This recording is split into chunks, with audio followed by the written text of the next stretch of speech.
Tune in. Thank you. Here I am, your host, I guess. We do appreciate everybody coming around every Saturday morning to hang out for the show. A lot of people look forward to the show, which we do appreciate that.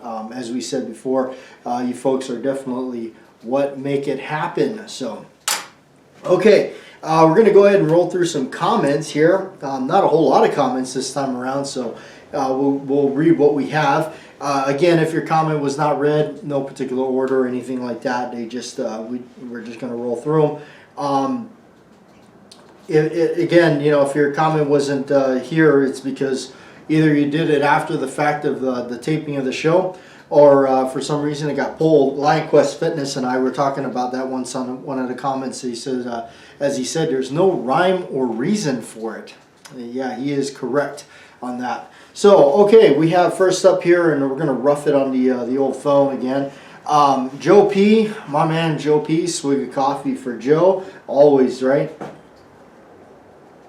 All right, I recognize that lobby card on the wall. I bought a Steve McQueen OD green jacket from the movie Hunter a couple years ago. The brand is Redhead. I got it at Bass Pro Shop. I still don't look like McQueen, but I feel cool when I wear it. Yeah, McQueen is definitely the king of cool. I don't think there be anybody left that could be as cool as McQueen. That's for sure. And yeah, what we were talking about is that lobby card over here. Joe P sent me that, and that is also the reason it's up there.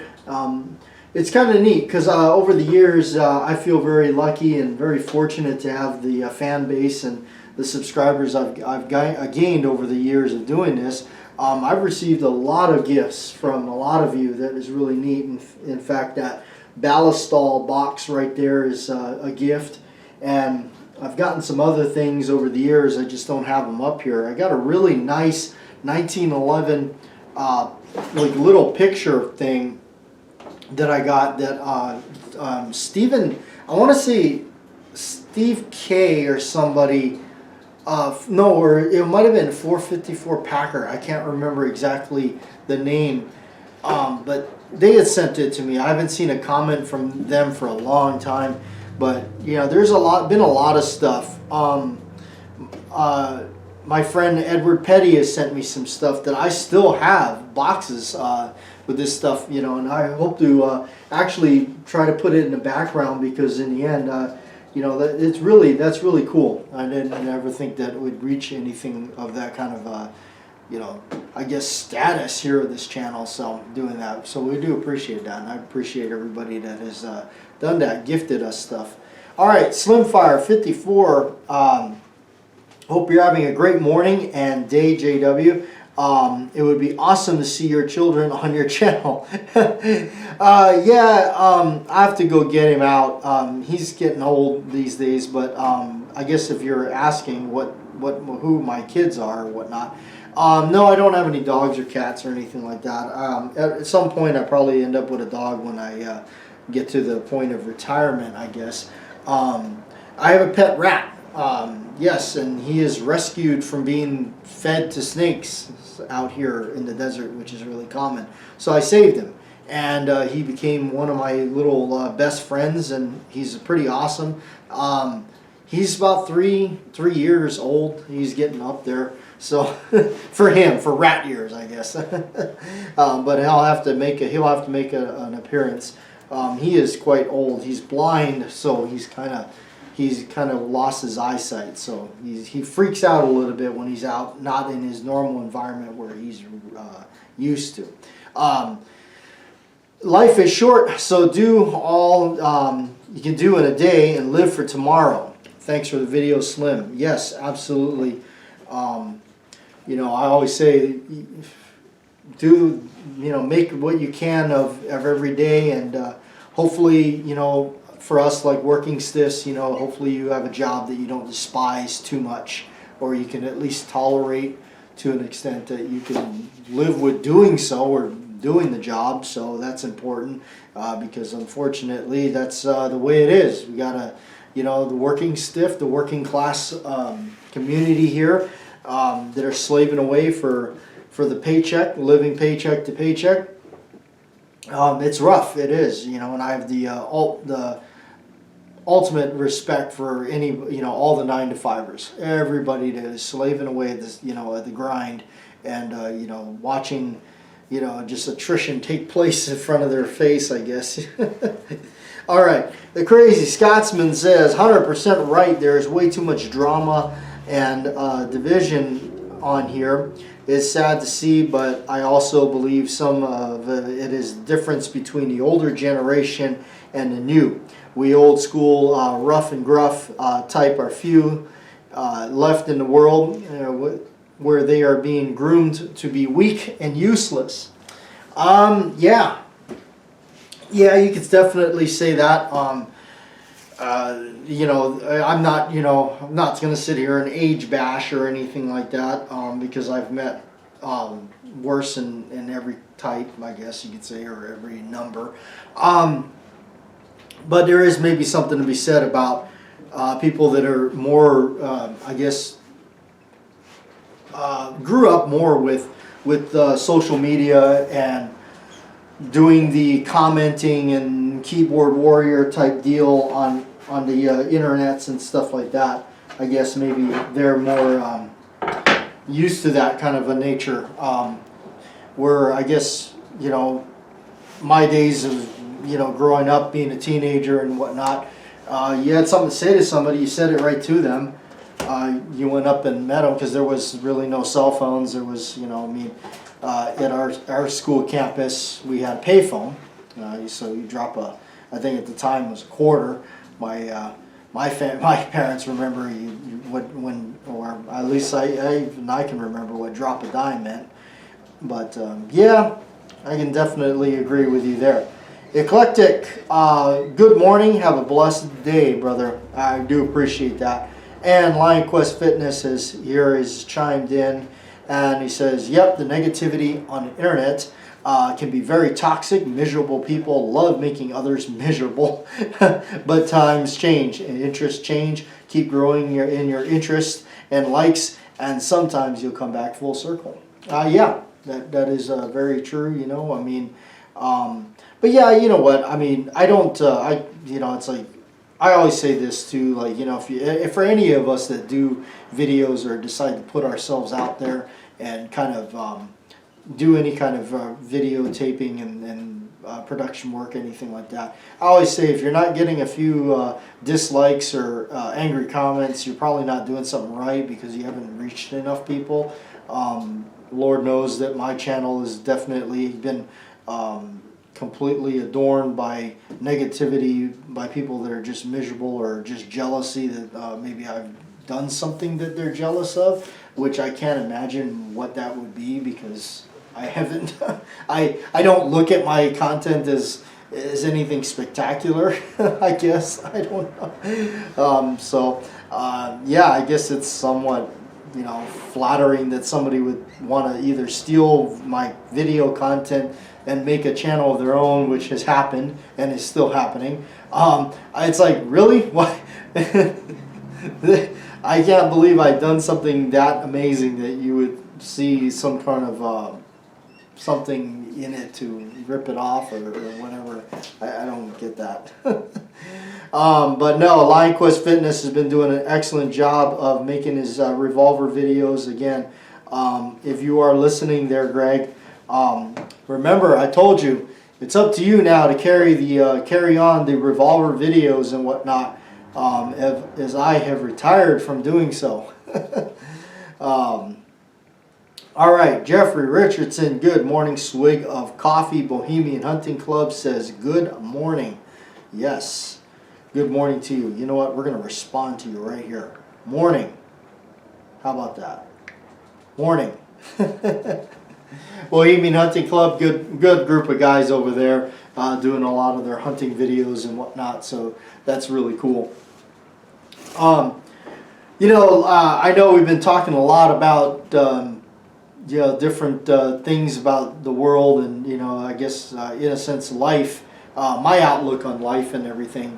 And, you know, it's like too, like I was thinking about this a lot, you know, lately too, that I was raised always, with the old school mentality, and when it comes to jobs and stuff, and when you exit a job, to always give them some sort of notice. I want to kind of look into that a little bit here, and I want to kind of say, and a lot of people probably will disagree with me on this, but I'm going to say this out. I think that's very subjective, or how I don't know how exactly would say it. I would say this: depends on the job, depends on the situation. If it's something where, and I'm a firm believer of this. You know what? Because I'm a very firm believer in you can get hit by a truck tomorrow. You can get struck down by lightning on the spot. So remember that life is very precious. Life is very short, and I don't believe you should spend your life doing anything that you absolutely despise. You just shouldn't. I know sometimes you don't have much of a choice, and you got to kind of do it. You got to kind of put up with something like that. I get that, and definitely, I totally understand that. But I also think that, you know what, if a door opens and you got to go through it, and you got to leave behind the other doors, and you may not have the opportunity to give that notice or whatnot, I would say you got to go. You got to, in the end of the day, you have to do what is right for you. You have to do right for you. Also, this was told to me by the dad of a friend of mine that was very near and dear to me. She passed away, which is a very heartbreaking thing that happened to her. She was very young. I was too. But you know what? Her dad told me something one time. And her dad told me this: when the company fires you, do they give you a notice? No, they just tell you, pack your stuff and so long, right? So there's that to be said too. I gotta say, most of my life up until recently, I have always done the 2 weeks notice thing. Lately, I've been thinking a lot about it and thinking, you know what has it ever done for me? Not a whole lot. Actually, in fact, most of the cases it hurt me. In some cases, it allowed my employer or my previous employers or whatever to actually screw me out of money, or not pay me for certain days or whatever they seem fit to do. So you live and learn. So there is that. Again, like I spoke about this before, I'm a really big stickler on anybody that's a manager for a company or considers themselves the owner or whatever. Especially if they come up with any kind of rules or basically anything that they subject their employees to, they should be doing too. I'll give you an example of this. Back when I worked at a gun range, I actually managed it. We would do this thing once a year, sometimes twice a year. A lot of times they tried to do it twice a year. I started doing it once a year I'll tell you the reason why for it. What it was is they harvest the lead out of the backstop of the range, and anybody that has worked the range or maybe shot at an indoor range ever wonder what happens to that stuff. They get harvested out. Some ranges are very lucky to have what they call a snail trap or whatever, or like a wedge type deal at the end where the rounds hit it, the bullets hit it, and then they usually spin up into like a cyclone or something, and they drop down into a trough or something.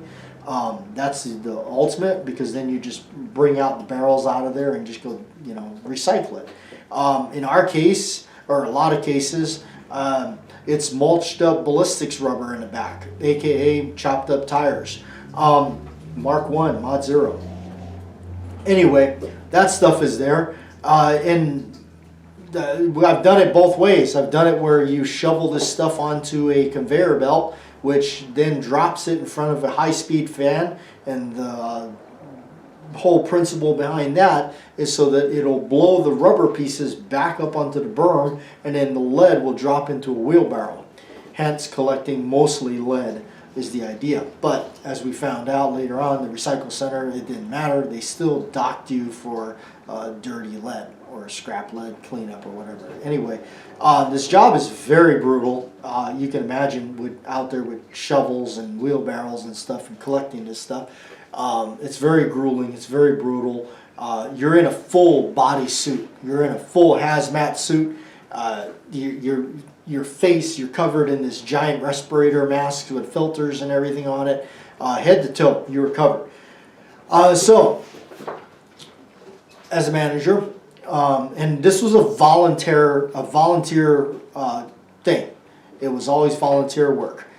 You hope that you got 6 people to want to do it, and it was a cash out, payout day that they would send you a check. Later it was straight, like I forget how much it was, but it was, well, I believe it was never enough, but that's what they did. So that this is the payout.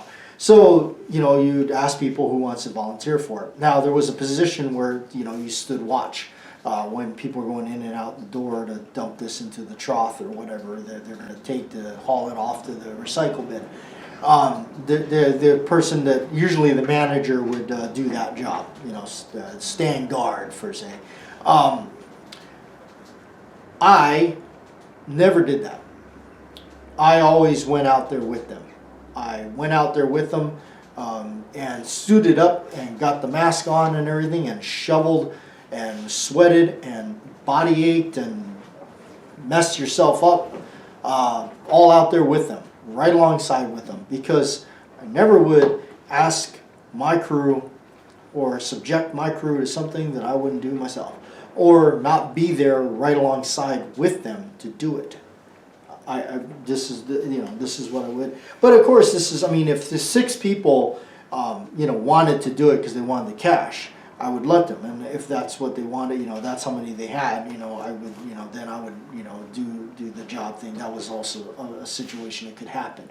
But I would always be out there. I would always do I was first one on the field, last one to leave.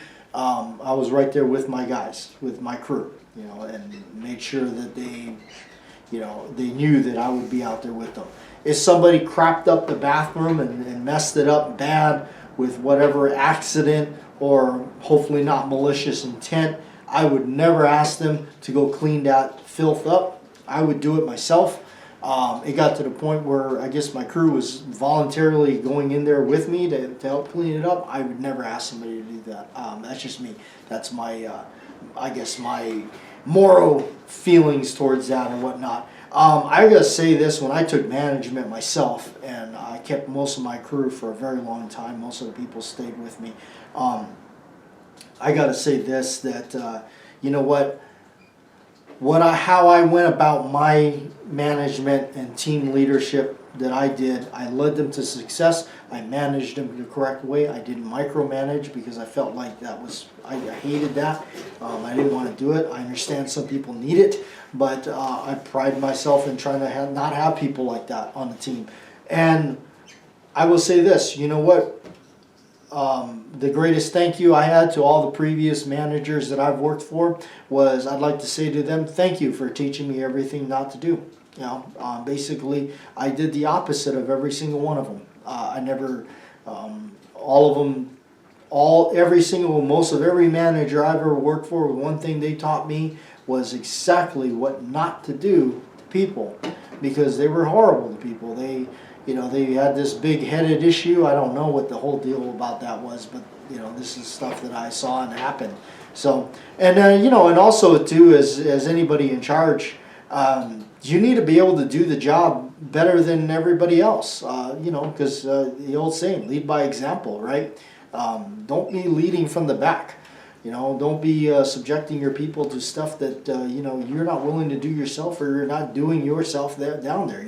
If you're going to make people work, through like I had a job one time. It was like, oh, it's mandatory to be there on a Saturday for some kind of barbecue event.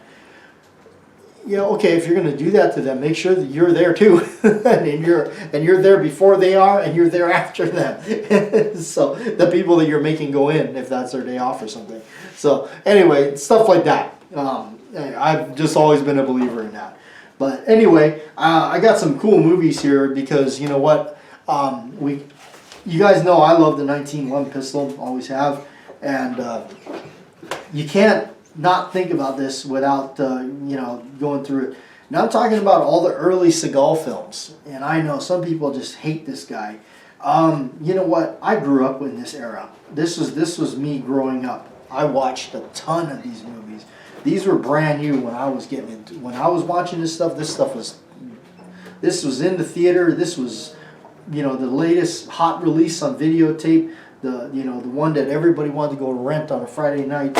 So, and that's what I mean. These are my Blu-ray collection. This is Above the Law. If you haven't seen that, that's the classic. That's the first one, 1988. This is great. And Seagal loves the 1911, and he has them in all these. I mean, that's what he uses. It's great. Above the Law is kind of funny because when you first see him with the 1911, he's in the car with Pam Grier, and anytime you're next to Pam Grier, but he pulls his 1911 out. And he does the you don't really see it, but you hear him take the magazine out. He's obviously doing a check to make sure he's ready to go before he goes into this restaurant. And he slaps it in there and does the horrible press check of putting your thumb through the trigger guard and your index finger on the bottom of the plunger and doing the press check that way. And he says, because we gonna party. So, but then when the meat packing incident happens, when they go and try to do the bust on Savano, the bad guy in it, you see him with his 1911 there, and there's some continuity error there because if you watch it carefully, I think what it is too, they couldn't get the darn thing to work right with blanks of the film, because you can see him messing with it, and there's a time where it switches from the government model, which is the full-size 5-inch barrel, to the Commander variant. Briefly, you can tell it's the Commander variant, and you can see it at one shot where he pulls the Commander out, and the hammer goes down, and nothing. It goes off, I guess, but it didn't cycle the slider or nothing like that. So it's kind of terrible. That is ultimately the last time you see him actually firing the thing or have it. Period. After that, now give it the give the movie something about that.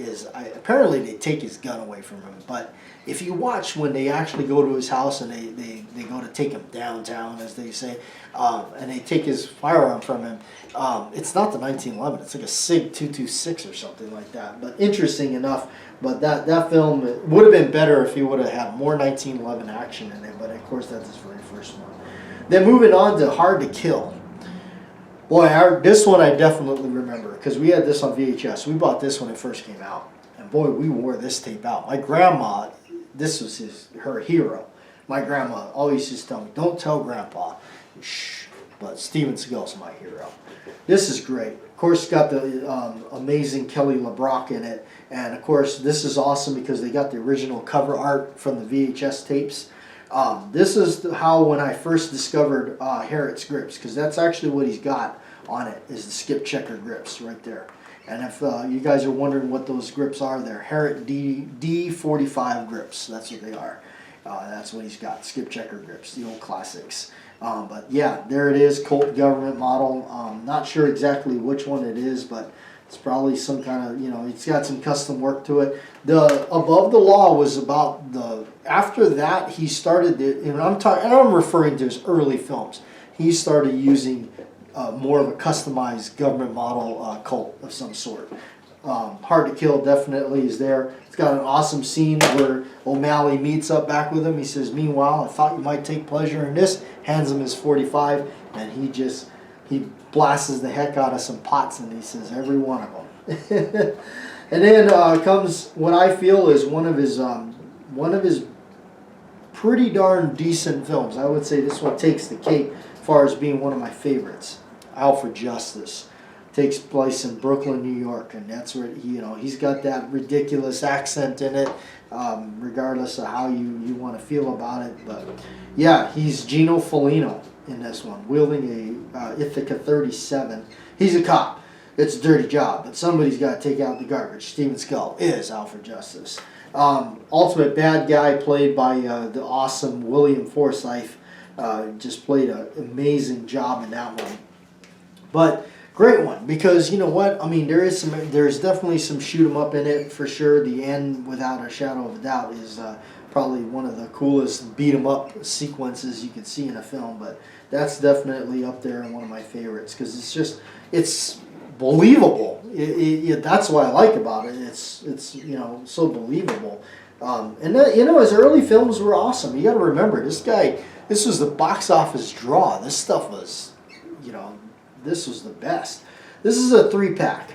I got this. Got Above the Law, Under Siege 2. Bought this because of Under Siege 2.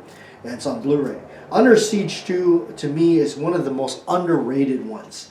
I think that was such a, everybody kind of just either doesn't remember it or knocks it. Under Siege 2 is awesome.